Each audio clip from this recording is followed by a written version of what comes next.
পুজোর আগেই স্রোত সার্থকের আশীর্বাদ সেরে ফেলতে চায় সার্থকের বাবা। হ্যাঁ বন্ধুরা, ভিডিওতে লাইক দিতে দিতে দেখুন সার্থকের বাবা বলতে থাকে যে ব্যাস এতটুকুই তোমাদের থেকে শোনার ছিল। এখন আমি শুনে ফেলেছি যে তোমরা বিয়ের জন্য রাজি, তাই আমি আর এক মুহূর্ত অপেক্ষা করতে চাই না। যত তাড়াতাড়ি সম্ভব আমি চাই পুজোর আগেই যাতে তোমাদের আশীর্বাদটা আমরা সেরে ফেলতে পারি। এই কথা শোনা মাত্র সার্থক এবং স্রোত চমকে উঠে আর বলতে থাকে যে আঙ্কেল এত তাড়াতাড়ি কী দরকার আছে বলো তো, আমরা তো আর পালিয়ে যাচ্ছি না। এই কথা বলা মাত্র সার্থকের বাবা বলতে থাকে যে না মোটেও না, আমি কোনো মতে রিস্ক নিতে চাই না। তোমাদের যা মতিগতি সেটা আমার মনে হয় না যে তোমাদের উপরে বিশ্বাস করাটা আমার ঠিক হবে, তাই আর আমি এক মুহূর্ত অপেক্ষা করতে চাই না। আজই আমি তোমার মায়ের সাথে কথা বলে, তোমার দিদিভাইয়ের সাথে কথা বলে যত তাড়াতাড়ি সম্ভব ডেটটা ফিক্স করে ফেলতে চাই।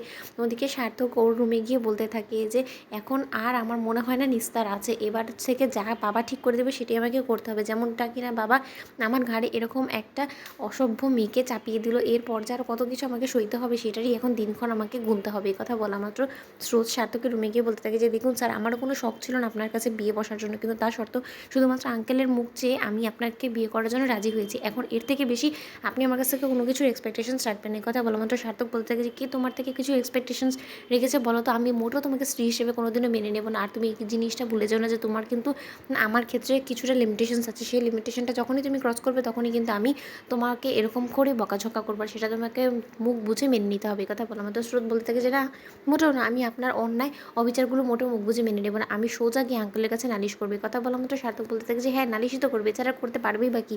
ওদিকে সার্থকের বাবা এসে বলতে থাকে যে দেখো তোমরা যতই লড়াই ঝগড়া করো না কেন, তোমাদের আশীর্বাদের দিনটা কিন্তু তোমাদের জন্য স্পেশাল, তাই তোমাদের এর জন্য যা যা প্রিপারেশনস করার নিজেদের মতো করে করিয়ে নিও, নয়তো বা আমি কিন্তু নিজে যদি আমি করতে নামি তখন কিন্তু তোমরা আমাকে দোষারোপ করতে পারবে না যে তোমাদের এত বড় দিন আমি খারাপ করে ফেললাম। এই কথা বলা মতো সার্থক বলতে থাকে যে বাবা এই পর্যন্ত যখন তুমি সবকে ঠিক করেছো তাহলে বাকিটাও না হয় তুমিই ঠিক করে ফেলো যে কী পড়বো না পড়বো, কী থিম হবে, কারণ সবটাই তো তুমি ঠিক করছো তাই না। এখন আমার গোটা জীবনটা তো তোমার হাতেই আমি তুলে দিয়েছি, তুমি যেটা বলবে সেটাই তো আমাকে করতে হবে, নয়তো বা তো তুমি আবার আমাকে হুমকি ধামকি দিয়ে হয়তো বা কোনো একদিন বলবো যে তুমি আমাকে বাড়ি থেকে বার করে দিবে, কারণ এখন তো তোমার মেয়ের জ্বালা আমি আমার বাড়িতেই থাকতে পারবো না তাই না। তুমি তো গায়ে পড়ে এই অশান্তিকে বোঝা বয়ে নিয়ে আসছো আমার বাড়িতে। যবে থেকে এই অশান্তিটা প্রথমবারের জন্য আমাদের বাড়িতে ঢুকেছে তারপর থেকে একটা দিনের জন্য আমি শান্তি পাইনি, আর এখন তো আর কোনো দিনও আমি মনে হয় না শান্তি পাবো বলেও এই কথাটা বলাও আমার পাপ হবে। এই কথা বলা মতো সার্থকের বাবা বলতে থাকে আলবাত পাপ হবে, কারণ আমি মোটেও মেনে নেবো না যে তুমি দিনের পর দিন আমার মেয়েকে এরকমভাবে অপমান অপদস্থ করবে। আমার মেয়েকে যদি তুমি কোনো রকম কোনো বকাঝকা করার চেষ্টা করো তাহলে আমার থেকে খারাপ কেউ হবে না। সার্থক এই কথাটা তুমি মাথায় রেখো। ওদিকে সার্থকের বাবা বলতে থাকে যে তাহলে স্রোত মা তুই বরঞ্চ সার্থকের জন্য রিং পছন্দ করিয়ে নেন।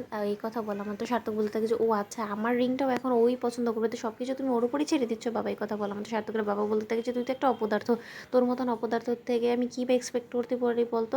তোর মতন এরকম আগের যুগের মেন্টালিটি রেখে না কোনো মতেই ভালো কিছু হতে পারে না। তো বন্ধুরা ভিডিওটি ভালো লাগে তাহলে লাইক কমেন্ট শেয়ার করে সাবস্ক্রাইব করতে ভুলো না।